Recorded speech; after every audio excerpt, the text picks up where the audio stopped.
민주당을 포함한 좌파 정당들이 꿈꾸는 세상이 있습니다. 그들이 이루려는 목적 두 가지 중 첫 번째가 바로 자신들이 법 위에 군림을 해서 사법부를 장악하는 그러한 세상을 꿈꾸고요. 두 번째로는 자신들의 생각과는 반대되는 사람들의 모든 입을 틀어 막아버리는 국민 입틀막법, 그렇게 딱 두 가지의 체제의 목적을 가지고 법안을 계속 발의를 하는 거예요. 그래서 요즘에 이재명이 가장 많이 하는 얘기가 뭡니까? 극우, 그리고 가짜뉴스, 이런 표현을 요즘에 진짜 많이 하죠. 그것이 바로 이 법안들의 시초가 되는 생각입니다. 자신들과 생각이 다르면 모두 극우고 자신들과 생각이 다르면 가짜뉴스다, 이렇게 말을 하는데요. 그럼 실제로 이들이 발의한 법안은 어떤 것이 있냐면 크게 두 가지 카테고리로 알려드릴 텐데요. 첫 번째는 국민들의 입을 틀어막는 국민 입틀막법, 세 가지 알려드리고, 두 번째는 사법부를 파괴시키고 삼권 분립을 붕괴시키는 법안 세 가지를 말씀드리겠습니다. 법이 실제로 만들어지는 그 과정을 우리는 간략하게 알아야 하는데요. 총 6가지 단계가 있습니다. 첫 번째는 법안 발의인데 이것은 내 생각을 문서화하는 거예요. 그래서 법안을 발의했다 하면은 스타트를 끊었다 이거고, 그 다음에 이제 상임위원회 심사라고 하는데 뉴스 가끔 보면은 이제 법사위 그러거든요. 법사위는 법제사법위원회의 줄임말이고요. 법제사법위원회, 기획재정위원회, 외교통일위원회, 행정안전위원회 뭐 이런 것들이 쭉 상임위원회에 들어있는 것이다 라고 생각하면 됩니다. 그래서 어쨌든 간에 2단계는 상임위원회의 심사를 받고 3단계에서는 상임위원회에서 통과가 돼요. 여기까지는 아직 법으로 확정된 게 아니에요. 4단계가 국회 본회의 상정이고, 국회 본회의 상정 그 다음이 국회 본회의 표결인데, 장동혁 대표님께서 이제 24시간 필리버스터를 했던 시기가 바로 국회 본회의 상정에서 국회 본회의 표결, 이 사이 시점에서 필리버스터를 한 겁니다. 그렇다면 이것이 바로 법이 되냐? 아니에요. 마지막 최종 관문은 대통령이 그것을 허용을 하느냐, 대통령이 그 법을 거부를 하느냐에 따라서 달려 있습니다. 계속 민주당에서 악법을 지금처럼 발의를 해왔을 때 윤석열 대통령님이 수차례 거부권을 행사를 해오셨습니다. 하지만 현재는 모든 악법이 일사천리로 통과가 되는 것은 이재명이 민주당과 손을 잡고 그래 오케이 통과, 오케이 통과, 오케이 통과 계속 이렇게 거부하지 않고 그들과 발맞춰서 이 나라를 점점 이렇게 찢어가고 있기 때문입니다. 그런데 여기서 더 문제점은 모르는 사이에 법안으로 확정이 되고 우리는 그 법에 의해서 처벌을 받을 수밖에 없다는 점입니다. 그래서 준비했습니다. 어떠한 악법들이 지금 발의가 되었고 발의 중인지 그것에 대해서 알려드리도록 하겠습니다. 첫 번째로는 현수막, 혐오 표현 규제법. 이것은 우리가 예전에 김현지가 누구야 이러한 현수막이 막 올라올 때 김현지에 대한 현수막이 거슬린다, 이것을 좀 추진을 해야겠다라고 해서 추진이 시작된 것으로 우리는 알고 있죠. 그리고 두 번째는 정보통신망법을 개정을 했어요. 이 정보통신망법을 개정을 하게 되면은 저처럼 유튜버나 1인 미디어, BJ 이런 분들은 당연하고, 이런 유튜버들 말고도 일반 국민들도 온라인상에서 어떠한 게시글을 올렸을 때 그것이 이유 없이 삭제될 수 있거나 혹은 올린 게시자들을 엄중하게 처벌을 할 수 있는 그러한 법인데, 이 법은 실제로 2025년 12월 24일 크리스마스 이브에 국회 본회의를 통과가 됐고, 대통령이라고 하는 이재명까지도 땅땅땅을 했기 때문에 이게 실제로 법까지 확정이 됐습니다. 그래서 안타깝게도 이것은 좀 몇 개월 뒤에 실제로 법안의 효력이 발휘할 것으로 봅니다. 그리고 세 번째는 요즘에 핫하죠. 혐오차별금지법이라고 하는 건데, 쉽게 말해서 중국인이 경복궁 앞에서 똥 쌌다. 우리가 그것을 욕한다. 그러하면 너는 중국 국적의 외국인을 혐오차별한 인물이기 때문에 처벌을 받게 된다. 이러한 것으로 적용이 될 수 있겠죠. 어쨌든 간에 국민의 입틀막법은 세 가지로 이렇게 대표적으로 소개해 드릴 수 있겠고, 저는 이것에 대해서 하나 말씀드리고 싶은 게, 지금 대한민국에서 실제로 노동신문이 배포가 되고 있지 않습니까? 근데 그거 배포할 때 뭐라고 했습니까? 국민들이 이런 걸로 선동되지 않는다. 국민들이 이거 하나 본다고 빨갱이 되지 않고 간첩되지 않고 선동되지 않으므로 노동신문을 대한민국에 뿌려도 된다 해가지고 뿌렸잖아요. 그러면 같은 기준을 적용을 해야죠. 노동신문은 선동되지 않고, 그렇다고 극우들이 가짜뉴스 퍼뜨린다는 왜 이렇게 무서워합니까? 에? 선동이 될 거면, 귀가 얇은 국민이면 노동신문에도 선동이 돼야 되는 거 아닙니까? 그리고 거기에서도 선동이 안 될 국민이면 당신들께서 말하는 극우들이 뭐라고 하건 선동이 안 돼야 되는 거 아닙니까?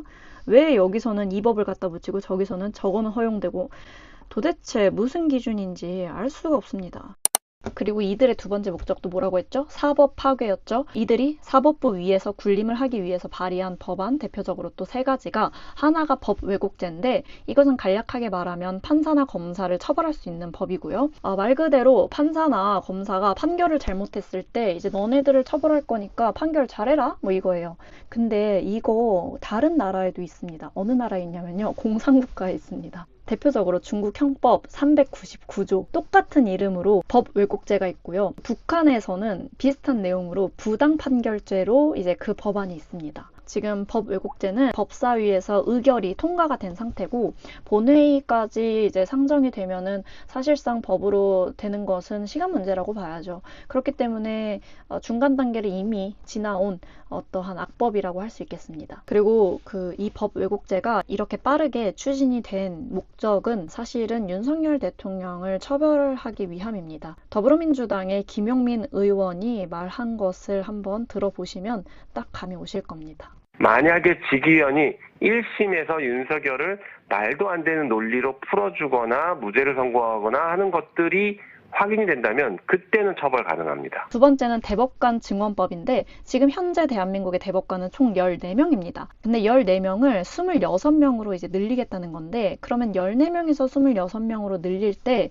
총 12명을 대통령이 임명을 하겠다는 거예요. 근데 기존에 있는 지금 14명 중에서도 과반수 이상이 이재명 라인이거든요. 근데 그것 또한 불안했는지 12명을 추가로 3년 동안 4명씩 임명을 해가지고 총 26명을 만들겠다는 거예요. 사실 이거는 베네수엘라의 마두로 이전에 차베스 정권이 있었지 않습니까? 차베스가 대표적으로 이제 독재를 했던 지도자인데, 차베스가 똑같이 했습니다. 그때 베네수엘라의 대법관이 총 20명이었거든요.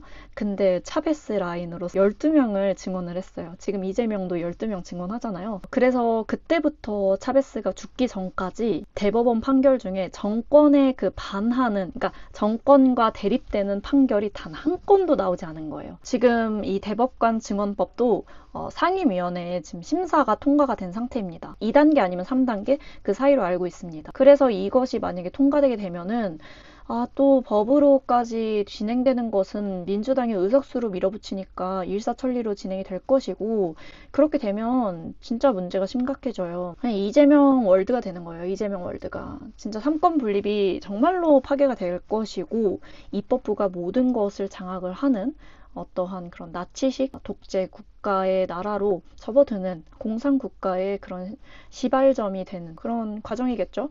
그렇기 때문에 국민의힘에서는 이것을 필사적으로 막고 있는데, 사실은 좀 불안합니다. 민주당이 밀어붙이려면은 밀어붙여질 것 같아요. 그리고 마지막으로 이제 사심제 도입. 이거는 사심제를 굳이 왜 하냐라고 할 수 있는데, 이것도 한마디로 사법부의 그러한 권력을 꺾는 거예요. 우리나라가 지금 총 3심제거든요. 그래서 1심에서 판결을 받았을 때 굴복하지 못하면 2심까지 가고, 2심에서도 못하면 3심까지, 대법원까지 가서 대법원에서 땅땅땅 하면 끝나는 거예요. 근데 대법원도 이제 믿지 못하겠다. 대법원이 잘못했으니 이것은 헌법재판소에 가서 헌법소원으로 다시 대법원의 판결이 잘못됐는지 또 따진다는 건데, 헌법재판소는 사법부가 아니거든요. 그렇기 때문에 헌법재판소가 사법부 또 위에 군림을 하게 되는 구조라서 사법파괴법이라고 하는 겁니다. 사실은 사법부의 권위가 땅에 떨어진다라고 볼 수 있고, 더 이상 어떠한 독립적인 기관으로 정당한 판결을 내릴 수가 없게 되는 거죠. 악법 총 6가지, 국민이틀막법 3개, 이제 사법파괴 3개, 이렇게 해서 총 6가지를 말씀드렸는데, 사실 이거는 가장 극히 일부예요. 빙산의 일각입니다. 아직 언저리에 정말 악법들이 발의된 것이 몇백 개가 있기 때문에, 그것을 우리는 귀찮더라도 나라를 지킨다는 이 마음으로 계속 악법 반대를 해와야 하고요. 이것을 쉽게 알려주는 사이트로 V4코리아가 있습니다. V4코리아로 접속을 하셔서 악법으로 돼 있는 것을 클릭하면 자동으로 반대 청원이 되는 국회 사이트로 이제 접속이 됩니다. 거기서 이제 반대합니다 하고 이제 내용으로 어떠한 법을 반대합니다. 그렇게 우리의 목소리가 모이게 되면 지금 국가보안법 폐지도 진짜 너무 하고 싶어 하는 게 눈에 보이는데 그 너무 하고 싶어 하는 마음만큼 쉽사리 진행이 안 되고 있는 것이 국민들이 막 눈에 불을 켜고 야, 너네 그거 하기만 해봐. 진짜 폭동 일으킨다. 이렇게 되기 때문에 눈치 보느라 못하는 거거든요. 꼭 악법은 반대하시는 청원을 부지런하게 함께 해주셨으면 합니다.